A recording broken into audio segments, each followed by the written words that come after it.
Hello नमस्कार दोस्तों। स्वागत है आपका हमारे यूट्यूब चैनल जी के जीएस कॉन्सेप्ट एकेडमी पर। मैं रोहित मिश्रा आपका स्वागत करता हूं ज्योग्राफी की इस श्रृंखला में। दोस्तों हम स्टार्ट कर रहे हैं भारत का भूगोल, जिसकी आज है क्लास नंबर 1। आज हम भारत का जनरल इंट्रोडक्शन देखेंगे, सामान्य परिचय देखेंगे सबसे पहले, जो कि विभिन्न परीक्षाओं की दृष्टि से बहुत उपयोगी है।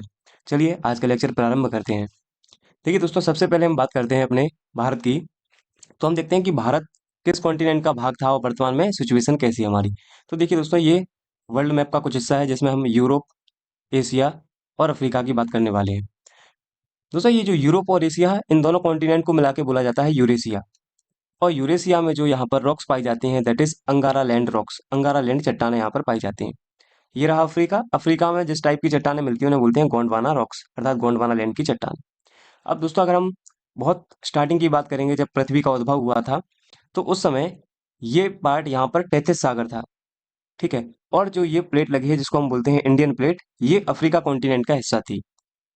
धीरे धीरे भूगर्भीय हलचलों के कारण जो पृथ्वी के इंटरनली आउटरली जो फोर्स हैं, ग्रेविटेशन फोर्स हैं, इन्होंने काम करना प्रारंभ किया। और ये जो हिस्सा है, ये मूव ऑन हुआ आगे की ओर।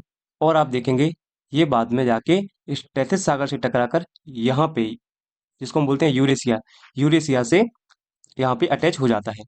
तो हम कह सकते हैं कि जो हमारा इंडिया है, ये इंडिया ज्योग्राफिकली हम कहेंगे प्राचीन रूप से किस कॉन्टिनेंट का हिस्सा था। तो हमारा जवाब होगा ये अफ्रीका कॉन्टिनेंट का हिस्सा था। किसका? अफ्रीका कॉन्टिनेंट का। बाद में भूगर्भीय हलचलों के कारण एवं गुरुत्वाकर्षण बल के प्रभाव के कारण यह यूरेशिया प्लेट से टकराया और यहाँ पर एक विशाल पर्वत श्रृंखला का निर्माण हुआ, जिसे हम बोलते हैं हिमालयन माउंटेन। तो यहाँ पर हिमालय का निर्माण हुआ।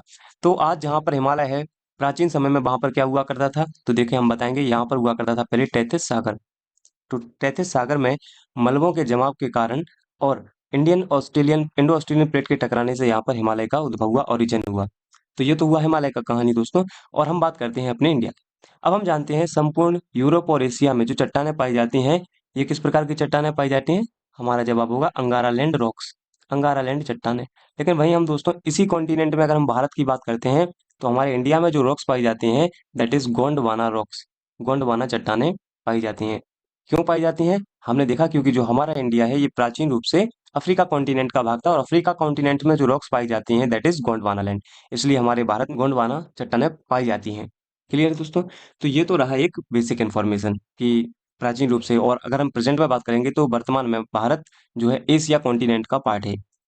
एशिया में भी बेसिकली साउथ मोस्ट एशिया यानी दक्षिण एशिया का भाग है। क्लियर है? चलिए दोस्तों, अब हम कुछ पॉइंट्स और बात करते हैं जिसमें हम लोकेशन की बात करते हैं। देखिए दोस्तों, ये कुछ काल्पनिक रेखाएं, इमेजिनरी लाइंस हैं, जिनको लैटिट्यूड और लॉन्गिट्यूड कहा जाता है। लैटिट्यूड्स वो लाइंस होती हैं अर्थ पर, वो इमेजिनरी लाइन होती हैं जो कि वर्टिकली खींची गई हैं, अर्थात क्षैतिज रूप से बनाई गई हैं। एंड जो लॉन्गिट्यूड लाइंस होती हैं वो कैसी होती हैं? वो पैरेलल होती हैं, हम बोल सकते हैं लंबवत होती हैं, पैरेलल नहीं लंबवत होती हैं। ठीक है दोस्तों। अब ये लैटिट्यूड और लॉन्गिट्यूड का क्या काम है?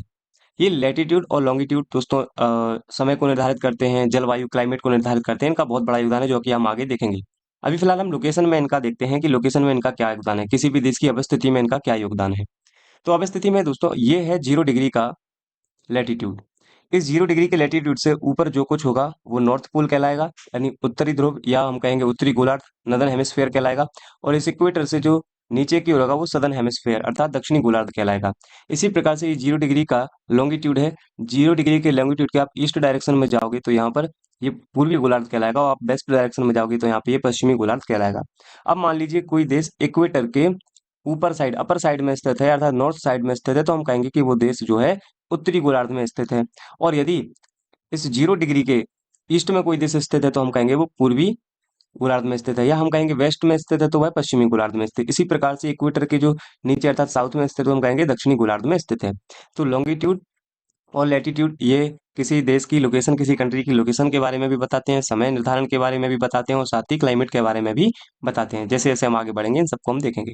अब फिलहाल हम बात करते हैं, चूंकि हमारा टॉपिक है इंडियन ज्योग्राफी, तो हमें भारत का सामान्य परिचय देखना है। तो इसी संदर्भ में हम बात करते हैं अपने इंडिया की लोकेशन की। देखिए दोस्तों, ये है हमारा प्यारा भारत, जिसकी हमें चर्चा करनी है। अब जो हमारा भारत है इसकी लोकेशन देख लीजिए आप, ये रही हमारे भारत की लोकेशन। क्लियर है? अब देखिए, ये है 0 डिग्री का लैटिट्यूड, और मान लीजिए ये है 0 डिग्री का लॉन्गिट्यूड। तो दोस्तों मैंने बोला आपसे ये 0 डिग्री का जो लेटीट्यूड है इसके ऊपर जो भी कंट्री स्थित होगी वो उत्तरी गोलार्ध में मानी जाएगी, नदर्न हेमिस्फीयर में मानी जाएगी। और इस 0 डिग्री लेटीट्यूड, सॉरी, इस 0 डिग्री लॉन्गिट्यूड के जो ईस्ट साइड होगी वो सारी कंट्रीज जो है ईस्टर्न हेमिस्फीयर यानी पूर्वी गोलार्ध में स्थित मानी जाएंगी। तो जब हम भारत की लोकेशन की बात करते हैं तो इंडिया देखिए दोस्तों 0 डिग्री लेटीट्यूड के ऊपरी भाग में अर्थात उत्तरी भाग में एवं 0 डिग्री लॉन्गिट्यूड के ईस्ट पार्ट में अवस्थित है। तो इस प्रकार से हम कह सकते हैं कि जो हमारा भारत है ना, ये जो हमारा भारत है दोस्तों, ये भारत की जो लोकेशन मानी जाएगी वो क्या होगी, आप बताओगे? नॉर्थ हेमिस्फीयर या नदर्न हेमिस्फीयर, है ना, जिसको हम बोलेंगे उत्तरी गोलार्ध एवं पूर्वी गोलार्ध, ईस्ट हेमिस्फीयर या पूर्वी गोलार्ध। दोस्तों हम ये नहीं कह सकते हैं, बुक्स में जरूर लिखा रहता है कि नॉर्थ ईस्ट हेमिस्फीयर, लेकिन हम कहेंगे उत्तरी गोलार्ध एवं पूर्वी गोलार्ध का हिस्सा है, क्योंकि गोलार्ध बेसिकली दो ही हैं, एक तो सॉरी चार ही हैं, उत्तरी गोलार्ध, दक्षिणी गोलार्ध, पूर्वी गोलार्ध और पश्चिमी गोलार्ध। Northern hemisphere, southern hemisphere, eastern hemisphere and western hemisphere, ये चार ही हेमिस्फीयर होते हैं, गोलार्ध होते हैं। इसके अलावा कोई पांचवा गोलार्ध नहीं है। तो बुक्स में जो लिखा रहता है वो अलग बात है, लेकिन हम कैसे इसको याद रखेंगे कि हमारा जो इंडिया है वो north hemisphere and east hemisphere में स्थित है, अर्थात उत्तरी गोलार्ध एवं पूर्वी गोलार्ध में स्थित है। ठीक है, देखिए फ्रेंड्स, ये हमारे भारत का मैप है। अब इसमें हमें कुछ चीजें बात करनी है। तो सबसे पहले मैंने आपसे बोला कि हम भारत के आकृति के बारे में बात करते हैं, शेप कैसा है, शेप अर्थात हमारे भारत की आकृति कैसी है। तो दोस्तों जैसा कि मैंने अभी बताया आपको, हमारे जो इंडिया की शेप है, जो आकृति है वो कैसा है, ये है चतुष्कोणीय, ये है चतुष्कोणीय। तो हमारे भारत की जो आकृति है, शेप कैसा है, चतुष्कोणीय, जिसको क्वाड्रेंगुलर भी बोलते हैं हम, क्वाड्रेंगुलर, है ना। ये हमारे भारत की शेप हो जाती है। इसी संदर्भ में दोस्तों हम नेक्स्ट पॉइंट बात करते हैं कि हमारे भारत का एरिया कितना है, क्षेत्रफल। ये इंट्रोडक्शन की क्लास है दोस्तों, इसमें हम वही पॉइंट बात करेंगे जो भी केवल बेसिक पॉइंट्स हैं और जहाँ वन डे एग्जाम में पीसीएस में पूछे जा रहे हैं क्वेश्चंस। तो एरिया की अगर हम बात करते हैं दोस्तों, तो हमारा एरिया है 32,87,263 किलोमीटर स्क्वायर, अर्थात 32,87,263 वर्ग किलोमीटर स्क्वायर है, जो कि टोटल जो हम अगर वर्ल्ड एरिया की बात करेंगे, पूरे विश्व के क्षेत्रफल की बात करेंगे, तो उसका मात्र 2.43% है। ठीक है ना। इस पर आप सोचिए दोस्तों, जो हमारा एरिया है वो 2.43 है, लेकिन इस पर वर्ल्ड की 17% पॉपुलेशन जो है निवास करती है यहाँ पे। नेक्स्ट पॉइंट अगर हम बात करते हैं, तो हम अपने अगर इंडिया की बात करेंगे तो ये ना कॉन्टिनेंट, किस कॉन्टिनेंट का भाग है, कॉन्टिनेंट ना किस महाद्वीप का भाग है, ध्यान रखना दोस्तों, मैं कह रहा हूँ महाद्वीप का भाग है। तो ये भाग है अभी वर्तमान में एशिया का, एशिया महाद्वीप का भाग है।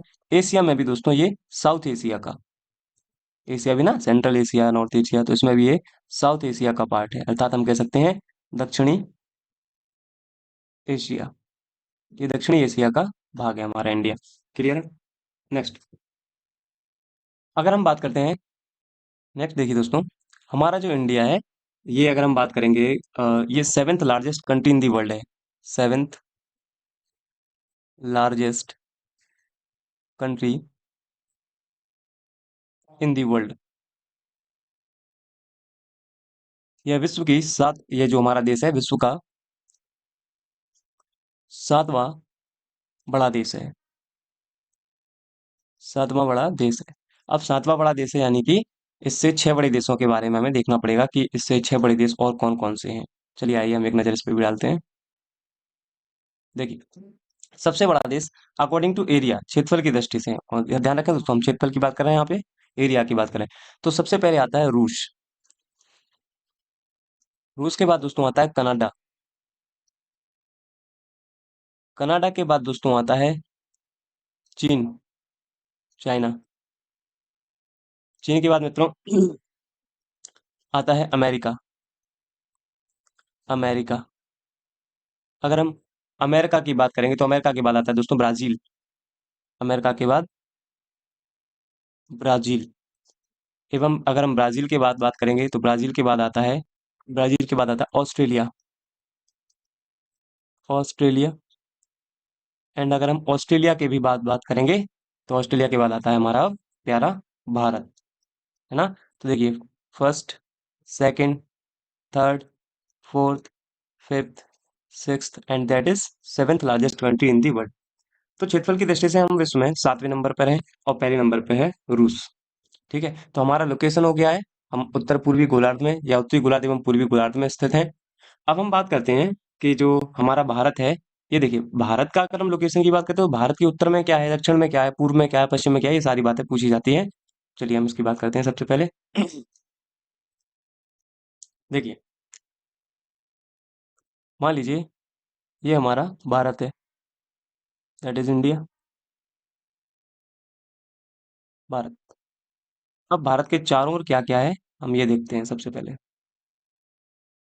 देखिए, सबसे पहले हम बात करते हैं नॉर्थ में, उत्तर में क्या है। दोस्तों भारत के उत्तर में हम सब जानते हैं हिमालयन माउंटेन है।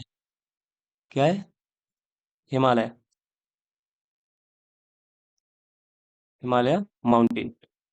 एंड अगर हम इसके पूर्व की बात करते हैं तो पूर्व में बेसिकली दोस्त हम दो कंट्रीज को बता सकते हैं, या तो आप बता सकते हो बांग्लादेश को, बांग्लादेश, या बांग्लादेश की जगह आप बता सकते हो म्यांमार को, है ना, म्यांमार। तो ये दोनों ही हमारे पूर्वी भाग में स्थित हैं, इंडिया के पूर्व में स्थित हैं। अगर हम इंडिया के साउथ में, साउथ की बात करेंगे, दक्षिण में बात करेंगे, तो दोस्तों दक्षिण में एक बहुत बड़ा ओशियन है जिसको हम बोलते हैं हिंद महासागर, हिंद महासागर, इंडियन ओशियन। ठीक है, अगर हम अपने वेस्ट में बात करते हैं, भारत के पश्चिम में क्या है, तो दोस्तों भारत के पश्चिम में है पाकिस्तान, जो कि हमारा शत्रु देश है, पाकिस्तान। ठीक है, हाँ कुछ पॉइंट पूछे जाते हैं, जैसे हम कहेंगे भारत के, ये तो हो गया नॉर्थ, ये हो गया ईस्ट, ये वेस्ट, एंड ये क्या बोल दिया हमने, north east south, just north east south and west, ये हमारे चारों दिशा। लेकिन अगर आपसे पूछा साउथ ईस्ट में, यहाँ पर साउथ ईस्ट में क्या है, दोस्तों साउथ ईस्ट में है बे ऑफ बंगाल, बंगाल की खाड़ी। तो यहाँ पे हम बोल सकते हैं क्या है, बे ऑफ बंगाल, बंगाल की खाड़ी। ठीक है, इसी प्रकार से अगर हम बात करते हैं साउथ वेस्ट में क्या है, तो दोस्तों हम साउथ वेस्ट में बताएंगे अरेबियन सी। क्या है, अरब सागर, अरेबियन सी, ये साउथ वेस्ट में अरब सागर। तो ये हमारे भारत के चारों ओर कौन सा कंट्री या कोई माउंटेन या कोई बे स्थित है, कोई ओशियन स्थित है, तो हमने इसके बारे में देख लिया। चलिए देखिए, अब दोस्तों हम भारत के north south east and west points की बात करते हैं। देखिए, यह भारत का सबसे उत्तरी बिंदु, ये मेनलैंड का साउथ पॉइंट हो जाएगा ना, और ये हमारा ईस्ट पॉइंट हो जाएगा, और ये हमारा सबसे बेस्ट पॉइंट हो जाएगा। तो हमें अब इन पॉइंट्स की बात करनी है। चलिए इसको हम अपने सिंपल मैप बना के देखते हैं, जस्ट सेकंड। चलिए फ्रेंड्स हम एक मैप ड्रॉ करते हैं। देखिए,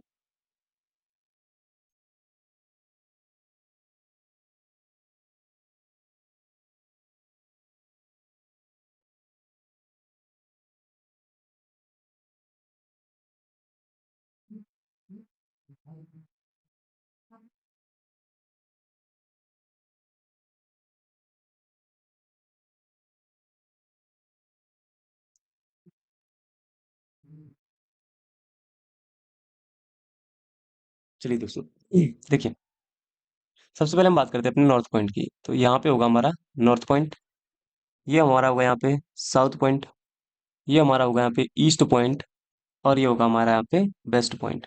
अब देखिए दोस्तों, साथ में हम यहाँ पे बात करते हैं, ये हमारा यहाँ पे है लक्षद्वीप, ठीक है ना, और यहाँ पे है अंडमान निकोबार आइसलैंड द्वीप समूह। अब अगर हम जब पॉइंट्स की बात करते हैं तो यहाँ पे आप बहुत ध्यान से देखिएगा, ये हमारा साउथ पॉइंट, और साउथ पॉइंट ये किस लैटिट्यूड पर स्थित है, तो ये है 37 डिग्री 6 मिनट, ये हमारा सबसे उत्तरी पॉइंट है। ठीक है, 37 डिग्री 6 मिनट नॉर्थ लैटिट्यूड।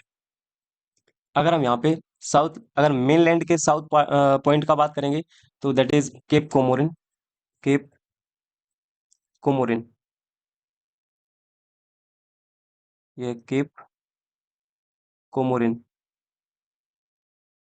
ठीक है ना, ये जो केप कोमोरिन है, ये है दोस्तों 8 degree 4 minute north latitude, 8 degree 4 minute north latitude. अब आप कहोगे सर ये तो साउथ पॉइंट है इंडिया का, लेकिन आप नॉर्थ लैटिट्यूड लिख रहे हो। दोस्तों हम अक्षांश के अकॉर्डिंग टू लैटिट्यूड देख रहे हैं, तो 0 डिग्री लैटिट्यूड के ऊपर जितना भी होगा वो सब नॉर्थ लैटिट्यूड में ही आएगा। ठीक है, लेकिन यहीं पे हम आपको एक पॉइंट और बताएं, हमारा अगर इंडिया का सबसे साउथ मोस्ट पॉइंट पूछा जाएगा तो ये ग्रेट निकोबार पर स्थित है, that is Indira point. Indira point. दोस्तों इसी को पिगमिलियन पॉइंट, लाहिचिंग भी बोला जाता है और पर्शियन पॉइंट भी इसी को बोला जाता है। ये स्थित है 6 डिग्री 4 मिनट नॉर्थ लैटिट्यूड पर। ठीक है। अगर हम यहाँ पे बात करते हैं सबसे हमारा ईस्ट पॉइंट, पूर्वी बिंदु कौन सा है दोस्तों, हमारा पूर्वी बिंदु है किविथु। किविथु। ठीक है। ये जो किविथु है या इसी को हम बलागो बोलते हैं, ये पड़ता है अरुणाचल प्रदेश में। और ये कितने लैटिट्यूड पर स्थित है, तो 97 डिग्री 25 मिनट, 97 डिग्री 25 मिनट पर स्थित है। और कौन सा लैटिट्यूड, सॉरी कौन सा लैटिट्यूड, ईस्टर्न लॉन्गिट्यूड। अब ये लॉन्गिट्यूड है दोस्तों, पूर्वी देशांतर जिसको हम बोलेंगे पूर्वी देशांतर स्थित है। ठीक है। और इसी प्रकार से अगर हम अपने पश्चिमी पॉइंट्स की बात करते हैं, अपने वेस्ट पॉइंट की बात करते हैं इंडिया के, तो ये है गौर माता। गौर माता। ठीक है। ये कहाँ पर स्थित है, ये कितने लैटिट्यूड लॉन्गिट्यूड पर स्थित है, तो दोस्तों हम बताएंगे ये है 68 degree 7, 68 degree 7 minute east longitude, पूर्वी देशांतर। ठीक है। 68 डिग्री 7 मिनट पूर्वी देशांतर पे स्थित है, पूर्वी देशांतर। ठीक। तो ये हो गया हमारा east point, north point, south point. हाँ। अब जो हमारा नॉर्थ पॉइंट है, यहाँ दोस्तों थोड़ा सा विवाद है, मैं आपको आगे बताऊंगा। फिलहाल के लिए आप याद रखोगे जो हमारा नॉर्थ पॉइंट है, ये कहलाता है Indira call. That is Indira call. Indira call. ये नॉर्थ पॉइंट है हमारा, भारत का सबसे उत्तरी बिंदु है। ये कहाँ पर स्थित है दोस्तों, ये स्थित है लद्दाख में। जबकि हमारा गौर माता स्थित है गुजरात में। केप कोमोरिन हमारा पड़ता है तमिलनाडु कन्याकुमारी में। इंदिरा पॉइंट हमारा अंडमान एंड निकोबार में पड़ता है, और ये हमने लिखा है अरुणाचल प्रदेश में। तो ये हमारे north south east and west point हो जाते हैं। अब इसी संदर्भ में हम एक पॉइंट और देख लेते हैं दोस्तों, हमारी इंडिया की नॉर्थ से south and east to west length कितनी है। चलिए, तो देखिए दोस्तों, ये हमारे भारत की उत्तर से दक्षिण की लंबाई है। अगर हम उत्तर से दक्षिण की लंबाई की बात करते हैं, तो ये टोटल है 3214 किलोमीटर, 3214 किलोमीटर। और यहीं अगर हम बात करते हैं हमारे देश का वेस्ट टू ईस्ट लेंथ की दोस्तों, तो ये टोटल कितना है, 2933 किलोमीटर, 2933 किलोमीटर ये लेंथ है हमारी उत्तर से दक्षिण और पूरब से पश्चिम की। दोस्तों यहाँ पे आप एक पॉइंट और याद रखेंगे, इंदिरा पॉइंट को ही और किन किन नामों से जाना जाता है, तो देखिए दोस्तों, इसको हम पिगमेलियन पॉइंट भी बोलते हैं। पिगमेलियन पॉइंट, हिंदी में भी यही लिखना है पिगमेलियन पॉइंट। इसी को हम पर्सियन पॉइंट भी बोलते हैं दोस्तों, पर्सियन पॉइंट, ये भी आपको ऐसे ही लिखना है, पर्सियन पॉइंट। और इसी को दोस्तों लाही चिंग भी बोलते हैं, लाही चिंग। ठीक है। तो Indira point, Pygmalion point, Persian point and लाही चिंग, ये सभी हम इंदिरा पॉइंट को बोलते हैं, जो कि भारत का सबसे दक्षिण बिंदु है। क्लियर है दोस्तों। तो अगर आपसे साउथ पॉइंट पूछा जाता है, south most point of mainland, अगर मुख्य भूमि का आपसे दक्षिणी बिंदु पूछा जाता है, तो हम बताएंगे केप कोमोरिन। ठीक है, जो कि तमिलनाडु में स्थित है। लेकिन अगर आपसे पूछा जाएगा south most point of India, तो हमारा होगा इंदिरा पॉइंट। ये दो पॉइंट हम लिख लेते हैं, देखिए इन दोनों पॉइंट्स को हम यहाँ पे नोट डाउन कर लेते हैं। पहला पॉइंट, देखिए दोस्तों, पहला पॉइंट पूछा जाएगा south most point of India. South most point of India, यानी भारत का सबसे दक्षिणतम बिंदु। दक्षिणतम बिंदु। यदि ये पूछा जाता है कि भारत का सबसे दक्षिणतम बिंदु कौन सा है, तो हमारा जवाब होगा इंदिरा पॉइंट। इंदिरा पॉइंट। ये कब कहाँ स्थित है, 6 डिग्री 4 मिनट। ठीक है, नॉर्थ लैटिट्यूड पर। लेकिन वहीं अगर हम पूछते हैं कि south most point of mainland, south most point of main mainland, हम कहेंगे मुख्य भूमि का दक्षिणी बिंदु। तो मुख्य भूमि का अगर हम दक्षिणी बिंदु बताएंगे दोस्तों, तो ये होगा हमारा केप कोमोरिन। Cape Comorin. और ये केप कोमोरिन कहाँ पर स्थित है, तो हम बताएंगे कन्याकुमारी। कन्याकुमारी ये किस राज्य में पड़ता है, तो हम बताएंगे तमिलनाडु। क्लियर है। तो ये हमारे दोनों साउथ पॉइंट के बारे में जो थोड़ा डिस्प्यूट रहता है, उससे संबंधित दोनों फैक्ट हुए। अब दोस्तों अगर हम अपनी बात करते हैं, जो हमारी लैंड बॉर्डर है कितना है ना, और इसके अलावा अगर हम देखते हैं, देखिए यहाँ पर हम कुछ पॉइंट्स और डिस्कस करेंगे। दोस्तों अगर हम अपने स्थलीय सीमा की लंबाई की बात करते हैं, लैंड बॉर्डर की बात करते हैं, देखिए लैंड बॉर्डर, हमारी जो स्थलीय सीमा है, स्थलीय सीमा, इसकी लेंथ कितनी है? तो स्थलीय सीमा की जब भी आपसे लंबाई पूछी जाएगी तो हम बताएंगे ये है 15,200 किलोमीटर। लेकिन वहीं हम अगर वाटर बॉर्डर की बात करेंगे, वाटर बॉर्डर, या इसी को बोलते हैं हम कोस्टल बॉर्डर, कोस्टल बॉर्डर, अर्थात हम कह सकते हैं जलीय सीमा या तटीय सीमा, जलीय सीमा, या इसी को बोलते हैं तटीय, तटीय सीमा। इसकी लेंथ कितनी है दोस्तों? तो इसकी लंबाई हम बताएंगे, देखिए इसकी लंबाई में दो पॉइंट्स आते हैं। या तो हम बताएंगे 6100 किलोमीटर, लेकिन यदि हम साथ में काउंट करते हैं आइसलैंड को, अगर द्वीपों को भी हम साथ में जोड़ लेते हैं, द्वीपों सहित, तो ये दोस्तों 6100 नहीं होगा, फिर ये हो जाएगा 7516.1, या हम 6 बोल सकते हैं, 6 किलोमीटर, अर्थात 7516.6 किलोमीटर। जब हम मेन लैंड की बात करते हैं, मेन कोस्टल बॉर्डर बॉर्डर की बात करते हैं तो 6100 किलोमीटर है, लेकिन जब हम आइसलैंड को भी साथ में मर्ज कर लेते हैं तो ये टोटल हो जाता है हमारा 7516.6 किलोमीटर। क्लियर है दोस्तों? तो ये हमारा बॉर्डर लेंथ हो गया है। लेकिन अगर हम बात करेंगे टोटल बॉर्डर, अगर हम अपनी बात करते हैं टोटल बॉर्डर की, टोटल बॉर्डर अर्थात कुल सीमा, भारत की कुल सीमा कितनी है?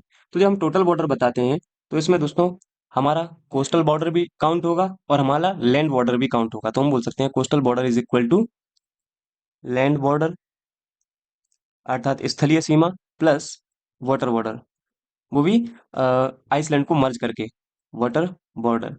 तो टोटल लेंथ कितनी हो जाएगी? देखिए हमारा जो लैंड बॉर्डर है वो कितना है? 15,200 किलोमीटर, प्लस जो वाटर बॉर्डर है ये कितना है? 7516, 7516.6 किलोमीटर। और यदि हम इन दोनों का टोटल करते हैं तो टोटल कितना आएगा दोस्तों? 22,716.6 किलोमीटर। ये हमारा टोटल बॉर्डर है इंडिया का। क्लियर है? अब देखिए दोस्तों, इंडिया में ना बेसिकली अगर हम प्रेजेंट टाइम की बात करेंगे तो आज हमारे पास 28 स्टेट, अर्थात हम बोल सकते हैं 28 राज्य, और 8 यूनियन टेरिटरी हैं, यूटी, अर्थात हम बोल सकते हैं केंद्र शासित प्रदेश हैं। तो भारत में वर्तमान में 8 केंद्र शासित प्रदेश और 28 राज्य हैं। ये प्रेजेंट टाइम की बात है। दोस्तों ये जो 28 राज्य हैं हमारे, इन 28 राज्यों में से ऐसे 16 स्टेट, 16 राज्य ऐसे हैं, प्लस इन 8 यूटी में से 2 यूनियन टेरिटरी ऐसी हैं जो क्या करती हैं? जो अंतरराष्ट्रीय बॉर्डर बनाती हैं, यानी पड़ोसी जो हमारे नाइबर्स कंट्री हैं उनके साथ बॉर्डर साझा करते हैं। ठीक है? तो ये सब क्या करते हैं? इंटर नेशनल बॉर्डर बनाते हैं। ठीक है? अंतरराष्ट्रीय सीमा बनाते हैं, अंतरराष्ट्रीय सीमा बनाते हैं। ये कौन कौन से राज्य हैं, कौन कौन सी यूटी हम आगे देखेंगे। अभी फिलहाल आपको याद रखना है कि 16 राज्य और 2 केंद्र शासित प्रदेश ऐसे हैं जो इंटरनेशनल बाउंड्री को बनाते हैं, है ना, हमारी नाइबर कंट्री के साथ। और दोस्तों इन्हीं 28 राज्यों में से 5 राज्य ऐसे हैं जो कैसे हैं? लैंड लॉक्ड हैं। लैंड लॉक्ड का मतलब क्या है? स्थल अवरुद्ध देश हैं, स्थल अवरुद्ध, अर्थात जिनकी बाउंड्री किसी भी अंतरराष्ट्रीय सीमा को टच नहीं करती है, किसी भी वाटर बॉडी को टच नहीं करती है। इनमें नाम क्या क्या हैं? तो हम स्टार्ट करते हैं हरियाणा, पहला। हरियाणा के बाद अगर हम बात करेंगे तो हमारा छत्तीसगढ़, छत्तीसगढ़, छत्तीसगढ़ के बाद यदि हम बात करेंगे तो हमारा मध्य प्रदेश, तेलंगाना, और तेलंगाना के बाद लास्ट है हमारा झारखंड। तो ये हमारे 5 स्टेट ऐसे हैं जो किसी भी इंटरनेशनल बाउंड्री और किसी भी वाटर बॉडी के साथ अपनी सीमा साझा नहीं करते हैं, सीमा शेयर, बाउंड्री शेयर नहीं करते हैं, इसलिए इनको बोला जाता है लैंड लॉक्ड स्टेट। तो भारत में 5 लैंड लॉक्ड स्टेट है। आई होप ये सारे पॉइंट्स आपको क्लियर हैं। अब देखिए दोस्तों यहाँ पे आइए, हम बात करते हैं ट्रॉपिक ऑफ कैंसर, अर्थात कर्क रेखा, और इंडियन स्टैंडर्ड टाइम, भारतीय मानक समय रेखा के बारे में। देखिए अगर हम कर्क रेखा की बात करते हैं तो ये कर्क रेखा हमारे भारत को 2 इक्वल पार्ट में डिवाइड करती है, 2 बराबर भागों में डिवाइड करती है। और हमें देखना है इस कर्क रेखा पर हमारे कितने स्टेट सिचुएटेड है, स्थित है। तो हम यहाँ से स्टार्ट करते हैं, वेस्ट टू ईस्ट स्टार्ट करते हैं। देखिए सबसे पहले हम स्टेट जिसकी हम बात करते हैं, ये कौन सा है? हमारा गुजरात। गुजरात के बाद दोस्तों दूसरा पॉइंट आता है राजस्थान का। ठीक है ना? राजस्थान के बारे में आप क्या पॉइंट याद रखोगे? ये सबसे कम, अगर आपसे पूछा जाए कर्क रेखा सबसे कम किस राज्य से होकर गुजरती है तो वो होगा राजस्थान राज्य से। राजस्थान के बाद दोस्तों ये हमारा पड़ता है मध्य प्रदेश, मध्य प्रदेश की कैपिटल भोपाल से भी ये निकलता है, तो दूसरा पॉइंट अपन एमपी में याद रखेंगे, ये भोपाल से निकलता है। ये दोस्तों रहा है छत्तीसगढ़। नेक्स्ट छत्तीसगढ़, ठीक है। और छत्तीसगढ़ के बाद आप यहाँ पे देखेंगे तो ये लगा है झारखंड। झारखंड के बाद ये पश्चिम बंगाल, वेस्ट बंगाल। पश्चिम बंगाल के बाद ये दोस्तों त्रिपुरा, त्रिपुरा। और ये रहा हमारा मिजोरम। तो ये आप सीक्वेंस से याद रखोगे तो आपको याद रहेगा, जैसे गुजरात, गुजरात के बाद राजस्थान, राजस्थान के बाद मध्य प्रदेश, छत्तीसगढ़, झारखंड, वेस्ट बंगाल, त्रिपुरा और मिजोरम। ये टोटल 8 ऐसे स्टेट हैं जहां से हमारी ट्रॉपिक ऑफ कैंसर कर्क रेखा गुजरती है। अगर हम इंडियन स्टैंडर्ड टाइम की बात करें, भारतीय मानक समय रेखा की बात करते हैं, तो इसके पॉइंट्स देख लीजिए दोस्तों। इसके पॉइंट्स में हम चर्चा करेंगे। सबसे पहले यहाँ पर यूपी। और दोस्तों, जो भारतीय मानक समय रेखा हम कह सकते हैं हमारे इंडिया में जो प्रवेश करती है, ये उत्तर प्रदेश के मिर्जापुर, जिसको पहले हम नैनी बोलते थे, वहां से ये एंटर करती है। तो यूपी, यूपी के जस्ट नीचे आता है एमपी। एमपी के बाद दोस्तों, ये आप छत्तीसगढ़ को आपको याद रखना है, क्यों अभी बताता हूँ मैं आपको। छत्तीसगढ़ के बाद दोस्तों आप यहाँ पे देखेंगे, यहाँ पे पड़ता है उड़ीसा। तो एक तो पॉइंट हो गया उड़ीसा के बारे में। उड़ीसा के जस्ट नीचे है हमारा आंध्र प्रदेश। तो दोस्तों, अगर हम भारतीय मानक समय रेखा की बात करते हैं, तो ये 5 स्टेट से होकर, 5 राज्यों से होकर गुजरती है। वहीं हम अगर ट्रॉपिक ऑफ कैंसर की बात करेंगे, तो ये हमारे भारत के 8 स्टेट, 8 राज्यों से होकर गुजरती है। क्लियर है। अब दोस्तों, मैंने आपको बताया कि छत्तीसगढ़ के बारे में क्या पॉइंट याद रखना है। तो देखिए, ये जो छत्तीसगढ़ है, इसके बारे में ये पॉइंट याद रखना है कि छत्तीसगढ़ एक ऐसा प्लेस है जहां पर कर्क रेखा और इंडियन स्टैंडर्ड टाइम, भारतीय मानक समय रेखा, ठीक है, ट्रॉपिक ऑफ कैंसर और इंडियन स्टैंडर्ड टाइम दोनों एक दूसरे को क्रॉस करते हैं, या दोनों एक दूसरे से मिलते हैं। तो ये क्या है, हमारा छत्तीसगढ़। दोस्तों, झारखंड के बारे में भी आपको एक पॉइंट याद रखना है। झारखंड की जो कैपिटल है रांची, रांची से भी ये जो हमारी कर्क रेखा है वो पास होती है, गुजरती है। तो मध्य प्रदेश की राजधानी भोपाल एंड झारखंड की राजधानी रांची, कैपिटल रांची से ये कर्क रेखा जो है पास होती है, ट्रॉपिक ऑफ कैंसर पास होती है। क्लियर है। ये भी सारा पॉइंट आपको क्लियर हो गया होगा बिल्कुल। चलिए, देखिए, हम यूटी की बात कर लेते हैं। यूटी, केंद्र शासित प्रदेश के बारे में, बस लास्ट पॉइंट है दोस्तों, केंद्र शासित प्रदेश।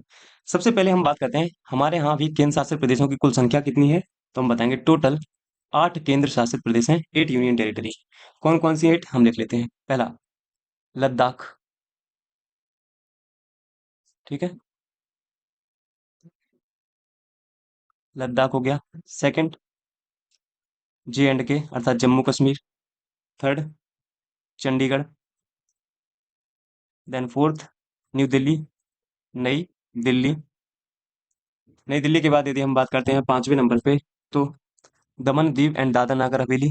दमन दीव एंड दादर नागर हवेली, ये मर्ज हो गया अभी, दादर नागर हवेली। इसके बाद यदि हम बात करते हैं छठवा जो हमारा होगा, ये हम बताएंगे आपको पुदुचेरी, पुदुचेरी। एंड 7वें नंबर पे हम बात करेंगे Lakshadweep, Lakshadweep. And 8 Andaman and Nicobar island, Andaman Nicobar द्वीप समूह। क्लियर है पॉइंट्स ये सारे। तो ये हमारे सारे यूटीज हैं। अब इसके बारे में कुछ हम एक दो पॉइंट्स देख लेते हैं। देखिए दोस्तों,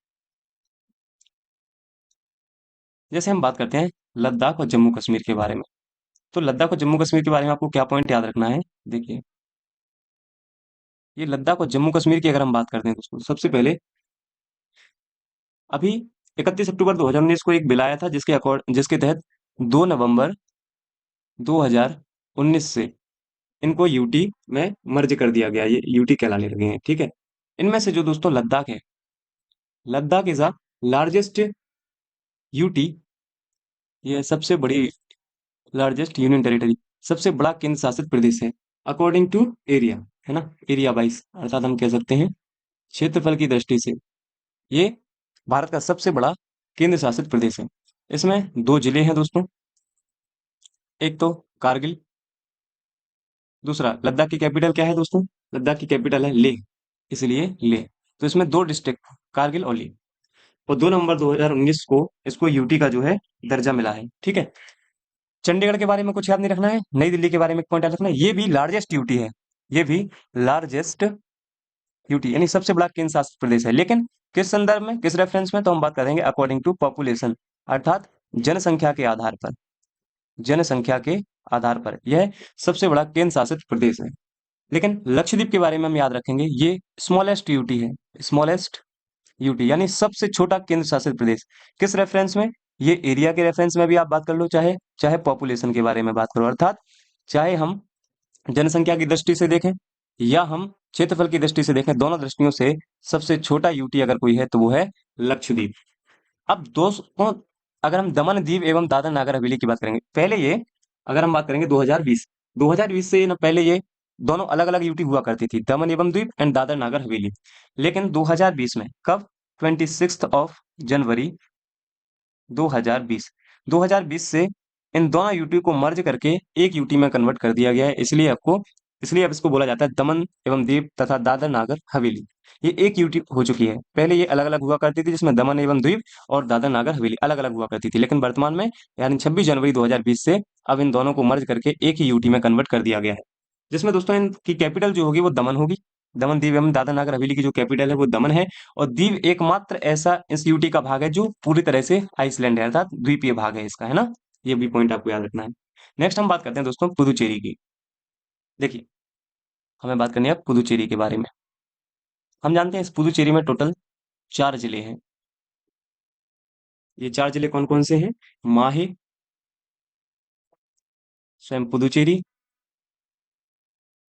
करैकाल, करैकाल और यनम।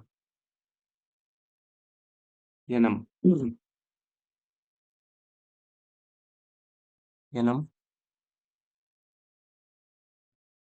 करैकाल, है ना, पुदुचेरी और माहे। अब देखिए दोस्तों, माहे जो है ना, ये माहे किस राज्य में, ये अलग अलग राज्यों में स्थित हैं इसके सारे डिस्ट्रिक्ट। माहे पड़ता है केरला में। पुदुचेरी और करैकाल, ये पुदुचेरी और करैकाल दोनों पड़ते हैं तमिलनाडु में। तमिलनाडु। और अगर हम यनम की बात करेंगे तो ये होता है आंध्र प्रदेश। ये अलग अलग राज्यों में इसके चारों डिस्ट्रिक्ट जो है सिचुएटेड हैं। ठीक है, तो इससे यहाँ से प्रश्न पूछा जा सकता है कि पुदुचेरी के कौन सा जिला कहाँ पर स्थित है। क्लियर है? और अगर यहाँ पे एक पॉइंट और देखें तो ये जो माहे है ना, ये वेस्टर्न कोस्ट पर स्थित है। वेस्टर्न कोस्ट, अर्थात ये पश्चिमी तट पर स्थित है भारत के। दो तट है हमारे, पूर्वी और पश्चिमी, वेस्टर्न ईस्टर्न कोस्ट। तो ये वेस्टर्न कोस्ट पर स्थित है, बाकी ये तीनों जो हैं ये ईस्टर्न कोस्ट पर स्थित हैं,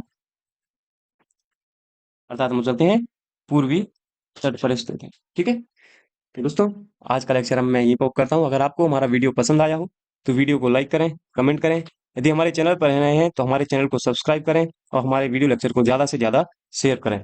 थैंक यू।